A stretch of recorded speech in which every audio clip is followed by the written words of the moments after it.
नमस्कार मित्रांनो, स्वागत आहे तुमचं आताच्या ब्रेकिंग न्यूजमध्ये।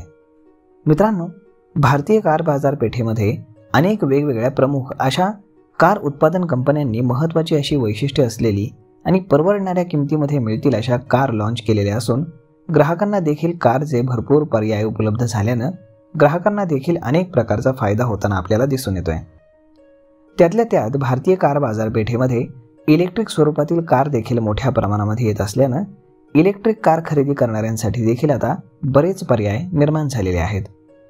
या अनुषंगाने पाहिलं तर व्हिएतनाम या देशाची प्रसिद्ध असलेली इलेक्ट्रिक वाहक उत्पादन कंपनी विनफास्ट आगामी येऊ घातलेल्या काळामध्ये ग्लोबल मोबिलिटी एक्सपो 2025 मध्ये स्कूटरपासून तर बाईकपर्यंत आणि कारपर्यंत अशा अनेक स्वरूपाची इलेक्ट्रिक वाहनं सादर करणार आहे।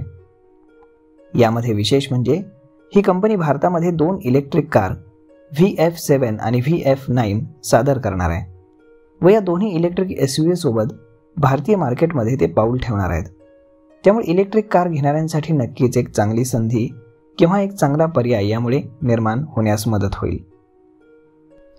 VF7 या इलेक्ट्रिक SUVची काही वैशिष्ट्ये आहेत। जागतिक पातळीवरती ही कार इको आणि प्लस या 2 ट्रिममध्ये उपलब्ध करून देण्यात येणार असून या दोन्हींमध्ये 75.3 किलोवॅटची बॅटरी देण्यात आलेली आहे।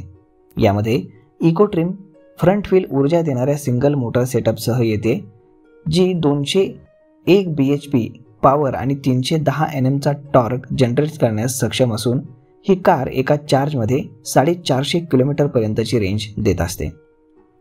तर ही कार 4ही चाकांना एनर्जी देणाऱ्या ड्युअल मोटर सेटअपसह देखील येते आणि एका चार्जमध्ये ही कार 431 किलोमीटरची रेंज देण्याचा दावा कंपनीच्या माध्यमातून करण्यात आला आहे। या SUVची पॉवर ट्रेन पाहिली तर 348 bhpचं पीक आउटपुट आणि 500 Nm टॉर्क जनरेट करण्यास सक्षम असून इतर फीचर्स जर आपण यामध्ये पाहिले तर या कारमध्ये 12.9 इंच इको किंवा OTA अपडेटसह 15 inch touchscreen infotainment system, level 2 ADAS driving assistant system देण्यात आले।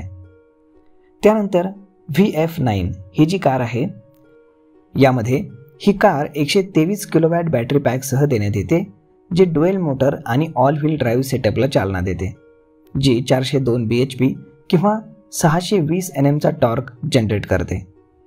परंतु या कंपनीची ज्या काही गाड्या आहेत तर त्यांच्या किमती अजून रिव्हील करण्यात आलेल्या नाहीत, परंतु या ऑटो एक्सपोमध्ये या किमती सांगण्यात येतील। तर मग मित्रांनो, अशा पद्धतीनं आता टाटा, महिंद्रा आणि मॉरिस गॅरेज यांच्यासोबत आता विनफास्ट ही कंपनी देखील भारतीय बाजारामध्ये आपली इलेक्ट्रिक कार घेऊन उतरते। यावरती आपलं मत काय हे तुम्ही आम्हाला कमेंट करून नक्कीच सांगा आणि जर हा व्हिडिओ तुम्हाला आवडला असेल तर आपल्या जवळच्या मित्रमंडळींसोबत देखील हा व्हिडिओ तुम्ही शेअर करायला विसरू नका।